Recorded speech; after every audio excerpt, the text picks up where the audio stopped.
Welcome to New Possibilities. I speak truth to power without fear.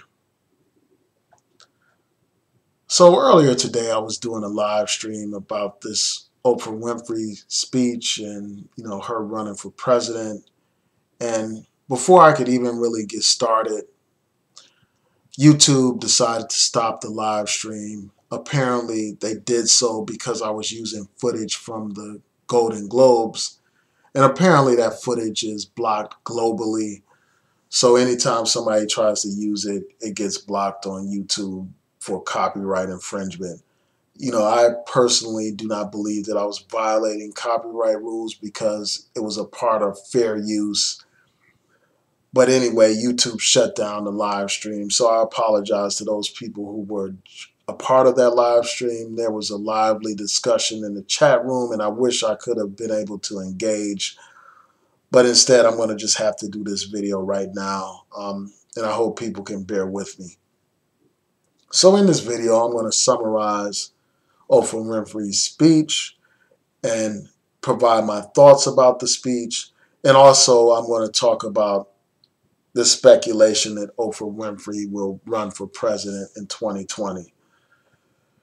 Oprah Winfrey gave a powerful speech encouraging women to speak out about sexual harassment. She talked about the ties between all women of different professions having to deal with this problem of sexual harassment. She encouraged women to speak their own truth, and she encouraged men to listen to the women when they speak on these issues. She also highlighted a horrific case that took place during the Jim Crow era when an African American woman by the name of Recy Taylor was brutally raped by a group of white men, and none of those men were brought to justice. And she kind of tied that to this current day Me Too movement. And I want to just take some time to express some concerns about the speech. As I said, it was a great speech. She's a great speaker and everything like that. But there are some things that I need to talk about from that speech. And the first thing is this, her drawing comparisons between the brutal rape of Recy Taylor during the Jim Crow era to the modern day Me Too movement. There's an article that I read on Medium, and I will post a link to that article in the description box so that you all can read that article for yourself. But that article raises serious concerns about that comparison that Oprah Winfrey made between the rape of Recy Taylor and this current situation involving the Me Too movement. During the Jim Crow era, black people did not have access to justice. Recy Taylor was unable to have charges brought against those men who brutally raped her. And we also have the example of Emmett Till, a young brother who was accused of whistling at a white woman. For that, he was beaten beyond recognition, lynched and thrown into the river. And despite the fact that you had witnesses who saw the abductors, the people responsible for that crime were not convicted at that time. A black man's word or witness meant nothing in the Jim Crow era. Black people didn't have any rights that white people were bound to respect during that time. So to compare that to this situation involving the Me Too situation is completely off base, because these women who are a part of this Me Too movement, at least the mainstream that's getting all the attention, are rich, famous white women. Those women have all kinds of resources at their disposal. They have access to attorneys. They can present their cases and argue their cases. They have instant credibility in this society in which we live. So the comparison between the two situations is completely off base, and also it diminishes the plight of black people. It negates our history, and it downplays our history. And it's a shame that Oprah Winfrey would do such a thing, even though I don't think that that was her intention, but it comes across that way. Also, I have to address this whole issue of black people speaking out on issues. Unfortunately, many people who are in positions of power, like Oprah Winfrey and other influential black entertainers and business people, too often they only speak out when the dominant mainstream society essentially gives them permission to speak out. Only speak out when society says that it is okay to address X, Y, and Z issue.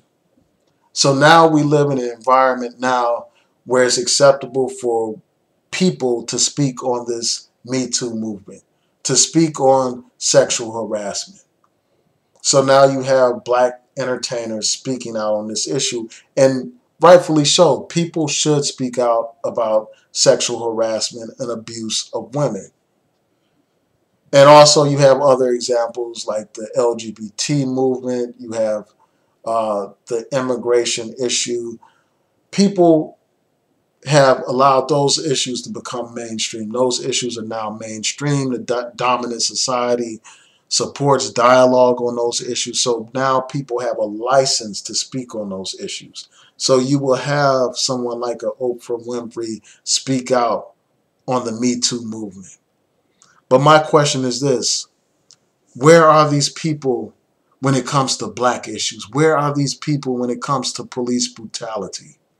Where were these people when Trayvon Martin was killed? Where were these people when Tamir Rice was killed? Where were these people when Laquan McDonald was killed? When Jordan Davis was killed? When Sandra Bland ended up dead? Where were these people? What did they have to say? Did they give these lofty speeches at these award shows at that time? I don't think so. And as far as I'm concerned, while it's important for people to speak out about sexual harassment, that issue is a mainstream issue that has been accepted by the dominant society. So it's not the same as speaking truth to power in a larger sense. You know, it has become acceptable only because the victims who have brought it to the public attention, to the public's attention have been rich, white, famous women. That's the only reason why it has become acceptable, because for many years you had a black woman who founded the movement, the Me Too movement. But because she was black and she didn't have power and all that kind of stuff, she wasn't famous, they ignored her and her movement. Her movement only gained attention once these rich white women began to embrace the Me Too movement. And that's a damn shame. But that's typical in this society. Black lives and black people don't mean much to this dominant society. Things only matter when they affect the dominant white society. Sexual abuse of women didn't matter until you had these rich, white, famous women speak out on this issue. Just like the problem of drug abuse and drug addiction didn't even register as something that needs to be addressed in a humane and compassionate way until after you had these white people caught up in this opioid epidemic. When it was black people on crack, the answer to that problem was mass incarceration, tough on crime. But now that you have these white people that are going through this opioid problem, all of a sudden society has compassion. All of a sudden society is looking for ways to address the problem without locking people up. That's the nature of this world in which we live. Now, finally, I want to address, this talk about Oprah Winfrey possibly running for president in 2020. And all I'll say is this: with the election of Donald Trump, the standards for running for president have been lowered to an extreme degree. The bar is very low now. So now just about everybody feels like they can be president of the United States.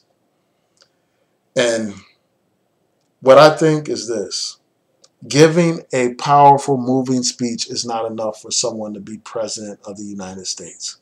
Even being a billionaire is not enough for somebody to be president of the United States. We need people with experience. We need people with the necessary skills.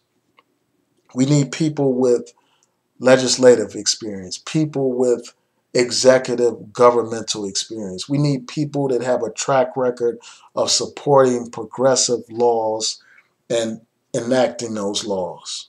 That's what we need. You know, not just somebody that can entertain you.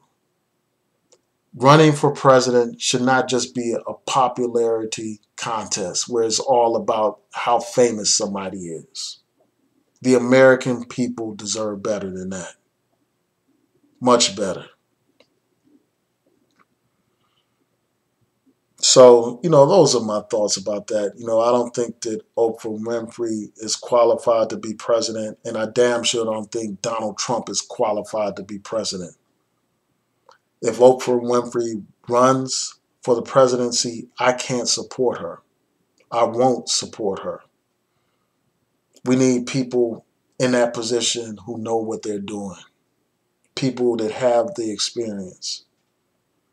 And we need to try to nurture politicians through that process. Try to encourage people to run early on and build their career and their resume so that they can be president of the United States.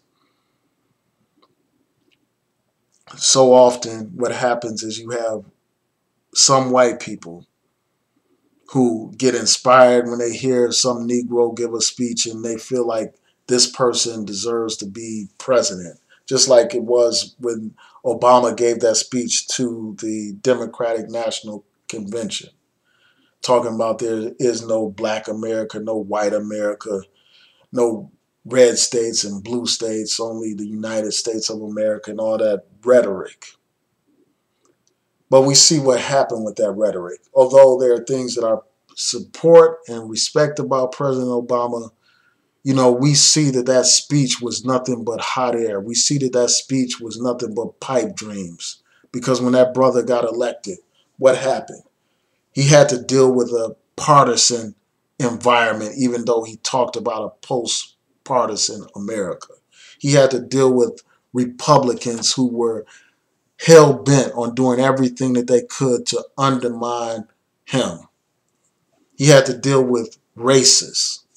Despite the post-racial rhetoric, he had to deal with people depicting him in the first family as a family of chimpanzees. He had to deal with people depicting him as a witch doctor. He had to deal with people depicting him as a terrorist. He had to deal with people demanding that he produce his birth certificate. He had to deal with people calling him a liar during the State of the Union address. That brother dealt with all kinds of disrespect, all kinds of racism, despite all that rhetoric in that speech that was nothing but a pipe dream to get people hyped up. We need more than speeches. We need more than pipe dreams. We need somebody in the White House that has experience, somebody who is dedicated to the people, someone that has a progressive agenda. And since Oprah Winfrey has zero experience, I can't support her candidacy if she runs. I can't support somebody with zero experience being in charge of the military. I can't do that. I can't support somebody with zero experience trying to get legislation passed, being in the most powerful position in the world. And just like I can't support Donald Trump, even though it's hard to imagine anybody that could be worse than Donald Trump.